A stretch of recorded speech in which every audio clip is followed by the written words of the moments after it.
Bismillahirrahmanirrahim. Assalamualaikum. Bertemu lagi dengan sendiri atau diantarin. Semoga kita baik-baik saja dan semoga kita masuk surga. Amin. Sekarang masuk ke video. Makam Nabi Samuel. Tentu saja kemungkinan tidak asing di telinga kita, terlebih bagi para orang-orang yang pernah mendengarnya.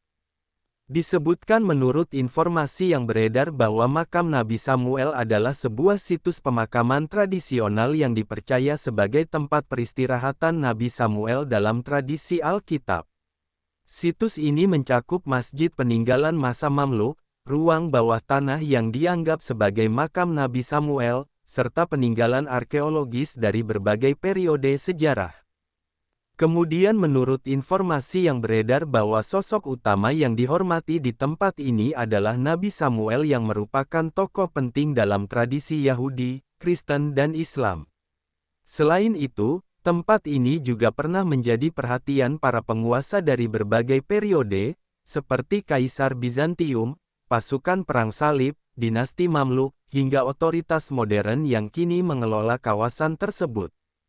Kemudian menurut informasi yang beredar bahwa lokasi makam berada di desa Nabi Samuel, Palestina, pada wilayah tepi barat.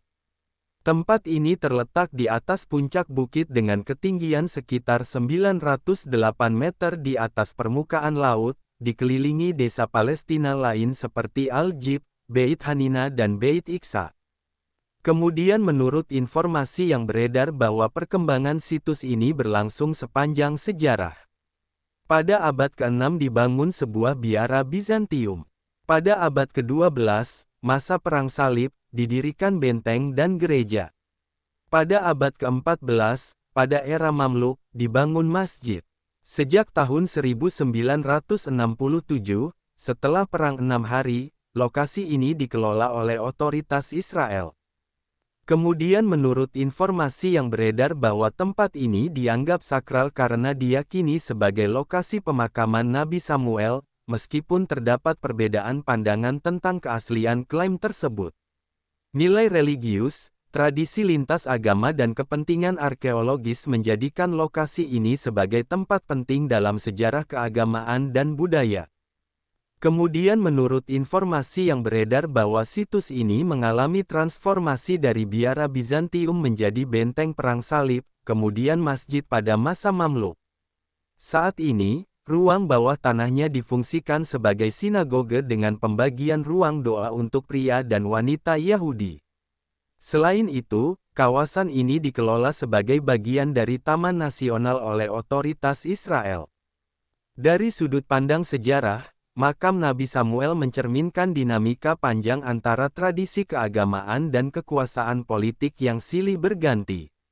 Biara Bizantium yang dibangun pada abad ke-6 menunjukkan adanya penghormatan kepada Nabi Samuel sejak masa awal kekristenan, meskipun bukti bahwa tempat ini benar-benar makam Samuel tidak ditemukan. Dari sisi arkeologi, penelitian Yitzhak Magen antara tahun 1992 hingga 2003 menemukan sisa pemukiman dari abad ke-8 hingga ke-7 sebelum Masehi. Namun, hasil tersebut diperdebatkan oleh sejarawan lain seperti Jeffrey Zahn yang berpendapat bahwa tidak ditemukan bukti dari periode yang sesuai dengan kisah Alkitab mengenai Nabi Samuel. Perdebatan ini menunjukkan bahwa penggalian arkeologi di situs religius kerap menghasilkan interpretasi yang beragam. Dari perspektif budaya dan keagamaan, makam Nabi Samuel menjadi titik temu tiga tradisi besar, yaitu Islam, Kristen dan Yahudi. Masjid Mamluk yang masih berdiri melambangkan warisan Islam, sedangkan ruang bawah tanahnya kini dipakai sebagai sinagoge bagi komunitas Yahudi. Pada masa Perang Salib, situs ini bahkan dijadikan gereja besar oleh pasukan Kristen Eropa. Perpaduan fungsi ini memperlihatkan bagaimana sebuah tempat bisa menjadi sakral bagi berbagai kelompok dengan tafsir yang berbeda. Dari sudut pandang geopolitik, lokasi ini terletak di tepi barat yang merupakan wilayah dengan status sengketa. Sejak tahun 1967, otoritas Israel mengambil alih pengelolaan dan menetapkannya sebagai bagian dari Taman Nasional. Hal ini menambah dimensi kompleks yang membuat situs ini tidak hanya penting secara religius tetapi juga berimplikasi politik dan administratif. Makam Nabi Samuel memberikan pelajaran tentang pentingnya penghormatan lintas tradisi. Walaupun terdapat perbedaan klaim mengenai lokasi sebenarnya makam Nabi Samuel, ketiga agama besar tetap menghormatinya sebagai tokoh besar. Hal ini menunjukkan bahwa nilai spiritual dapat menjadi jembatan penghubung, bukan hanya pemisah. Selain itu, perdebatan arkeologis mengajarkan sikap kritis dan keterbukaan terhadap berbagai interpretasi. Fakta bahwa para ahli bisa memiliki kesimpulan berbeda menunjukkan pentingnya mengedepankan penelitian, bukti ilmiah dan sikap rendah hati dalam menghadapi sejarah. Kelebihan dari situs ini adalah kekayaan sejarah yang berlapis-lapis, mulai dari Bizantium, Perang Salib, Mamluk, hingga modern.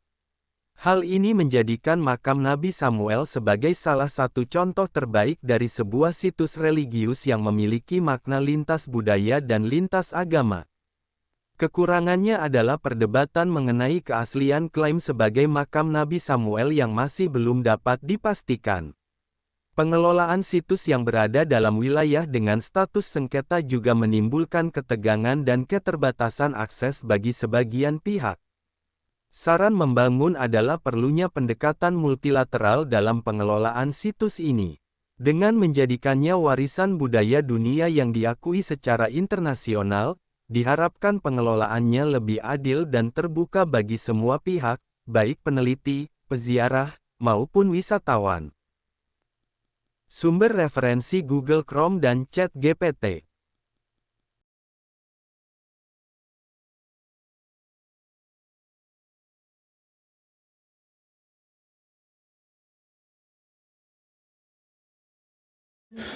Tentu kita tahu bahwa dalam setiap perjalanan hidup selalu ada saat ketika diri kita merasa lelah, goyah, bahkan ingin menyerah.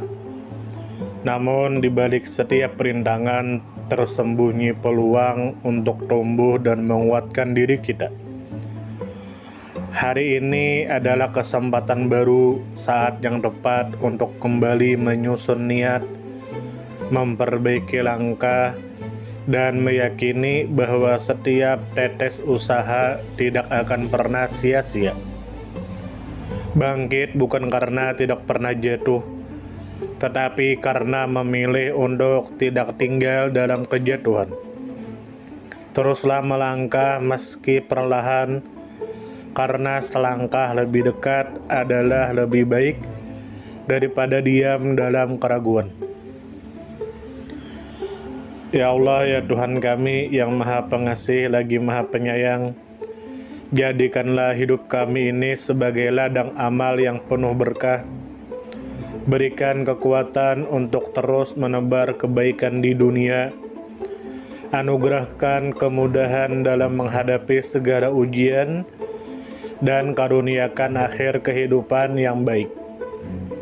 Lindungi diri kami dan keluarga dan fitnah dunia yang menipu. Jadikanlah akhirat kami sebagai tempat peristirahatan terbaik, dan masukkanlah kami ke dalam surga-Mu bersama orang-orang yang Engkau cintai, serta jauhkan kami dari siksa api neraka dan kemurkaan-Mu yang tak tertahankan.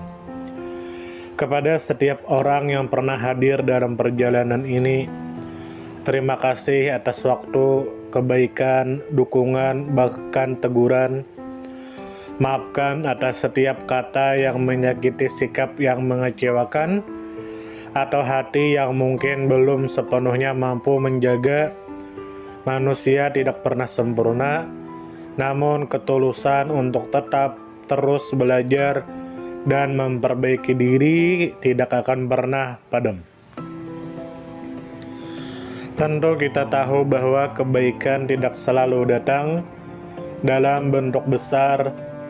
Terkadang senyum kecil yang tulus, tangan yang ringan membantu, atau telinga yang mau mendengarkan sudah cukup untuk mengubah hari seseorang menjadi lebih bermakna.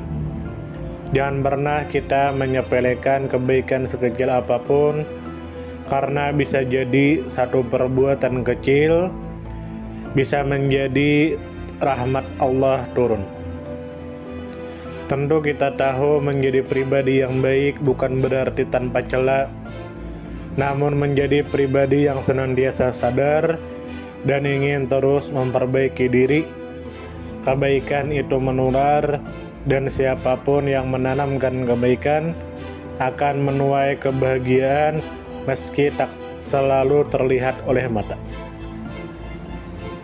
Dunia membutuhkan lebih banyak hati yang lembut, tangan yang menguatkan, dan jiwa yang peduli. Semoga usaha yang dilakukan bernilai ibadah. Semoga hidup kita menjadi pemberat amal baik, dan semoga kelak ketika dunia telah kita tinggalkan, nama yang tertinggal bukan hanya sekedar dikenang, tetapi menjadi doa yang terus mengalir karena kebaikan yang tidak pernah berhenti untuk ditanam. Terima kasih banyak. Mohon maaf jika ada salah. Silahkan jika suka ditekan tombol like, silahkan share, dan jika ingin memberikan saran dan komentar, silahkan komen. Semoga kita baik-baik saja, semoga kita masuk surga. Wassalamualaikum warahmatullahi wabarakatuh.